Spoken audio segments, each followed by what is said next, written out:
جنت میں کیونکہ جسمانی اور تمام روحانی بیماریاں ختم ہو جائیں گی، لہٰذا کوئی بھی حور یا بیوی کسی دوسری سے حسد یا نفرت اپنے دل میں نہیں رکھے گی۔ لیکن اگر جینڈر ایکویلٹی کے نام پر آج کے یورپ کی عورت یہ سوال کرے کہ اسے بھی ایکویلٹی کے نام پر 72 مرد چاہیے، تو یہ سوال ایک باحیا عورت تو کبھی نہیں کر سکتی۔ ایون کہ جینڈر ایکویلٹی تو دنیا کے اندر بھی عورتوں کو قدرتی طور پر نہیں ملی، کیونکہ مرد جسمانی طور پر مضبوط رہتے ہوئے ایک سے زیادہ شادیاں کر سکتے ہیں۔ جنت کی عورتوں کے بارے میں یہ کہا گیا ہے کہ وہ باحیا ہوں گی، تو اگر کوئی عورت یہ سوال کرے کہ اسے بھی جنت کے اندر 72 مرد چاہیے، تو وہ تو باحیا ہو ہی نہیں سکتی، لہٰذا وہ جنت کے اندر تو جا ہی نہیں سکتی۔ تو جو عورت جنت کے اندر جا ہی نہیں سکتی تو اس کو کیا فرق پڑتا ہے کہ جنت کے اندر اس کو کیا ملے گا یا کیا نہیں ملے گا؟ اس کا یہ سوال کرنا تو بنتا ہی نہیں ہے۔ لیکن خوشخبری یہ ہے کہ عورتوں کو مردوں سے بھی بڑھ کر جنت کے اندر بہت کچھ ملے گا، جس کا ذکر حدیث مبارکہ کے اندر کچھ اس طرح سے بیان ہوتا ہے کہ حضرت عائشہ سے روایت ہے کہ رسول اللہ صلی اللہ علیہ وسلم نے فرمایا کہ عورتوں کو اللہ تعالیٰ جنت کے اندر ایسی نعمتیں عطا کرے گا جس کا نہ کبھی انہوں نے تصور کیا اور نہ کبھی ان کی آنکھوں نے دیکھا، لہٰذا ہمیں نہیں پتا کہ وہ کیا ہے، جنت میں جا کر ہی پتا چلے گا۔ خیر، اس فلم کے اندر اسی 72 حوروں کے کانسیپٹ کو بنیاد بنا کر پروپیگنڈا کیا گیا ہے کہ مسلمان ان حوروں کے چکر کے اندر برین واش ہو کر دہشت گردی کرتے ہیں۔ ٹیزر میں اسامہ بن لادن، اجمل قصاب، مسعود اظہر اور حافظ سعید وغیرہ کا ریفرنس دیا گیا ہے کہ یہ لوگ اسی چیز سے اپنے مجاہدین کا برین واش کیا کرتے تھے۔ ان کا مقصد یہ سب دکھانے کا یہ ہے کہ ہندوستان کے اندر جو ہندو تیزی سے مسلمان ہو رہے ہیں، اسلام سے متاثر ہو رہے ہیں، وہ ان سب چیزوں کو دیکھ کر اسلام سے بدزن ہو جائیں، کیونکہ وہ خود تو اسلام کے بارے میں بالکل کچھ جانتے ہی نہیں ہیں اور نہ ہی ریسرچ کرتے ہیں، تو ان کے دماغ کے اندر اسلام کا جو بھی کانسیپٹ یہ لوگ بٹھائیں گے وہ اسی کو بنا پڑھے سچ مان لیں گے۔ لہٰذا ان کے دماغ میں خود سے اسلام کے خلاف ایسے نفرت انگیز کانسیپٹ بٹھا دو کہ وہ اسلام سے بدزن ہو جائیں اور جہالت کی موت مر جائیں۔ اور یہی وجہ ہے کہ اس فلم کے ٹاپک کو لے کر انڈین نیوز چینل اس پر باقاعدہ ایک پرائم ٹائم ڈیبیٹ بھی کروا رہے ہیں کہ بھارت کا سب سے بڑا مسئلہ ہی شاید یہی ہے۔ ان کے ملک کے اندر مہنگائی، کرپشن اور ہنگاموں کو چھوڑ کر سب سے بڑا مسئلہ ہی یہی ہے۔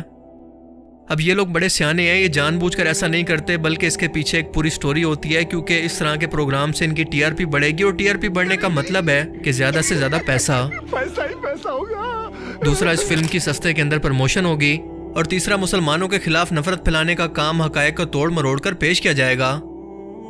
یہ صاف صاف اسلام کی تعلیمات کو ٹارگٹ کر رہے ہیں، جبکہ ان کے ملک کے مسائل اتنے ہیں کہ لوگوں کی حالت غربت سے بدتر ہوتی جا رہی ہے، مہنگائی ہے، کرپشن ہے، پر نہیں، بھارت کا سب سے بڑا مسئلہ تو یہی ہے، بس دن رات ہندو مسلم۔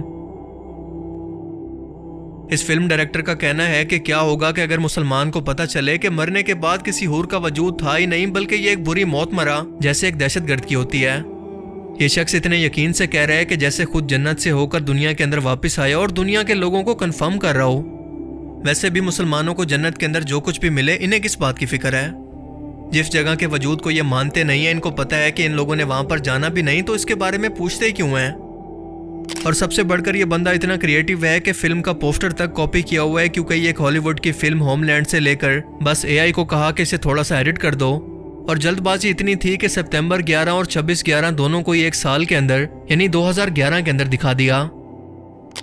دیکھیں، ہندوستان میں اس وقت ایک ایسی انتہا پسند دہشت گرد طبیعت کی پولیٹیکل پارٹیوں کی حکومت ہے جس کے منسٹر تک ہندو پنڈت ہیں۔ وہ ہندوستان میں مسلمانوں پر پریشر بنا کر ہندوؤں کی کنورژن کو روکنا چاہتے ہیں اور اسلام کو پھیلنے سے روکنا چاہتے ہیں۔ یہ لوگ ہٹلر کے نقشے قدم پر ہیں کہ ظلم اور پروپیگنڈا سے سچائی کو روک لیں، پر یہ ظلم ایک دیوار کی طرح ہے اور سچ ہے پانی کی طرح۔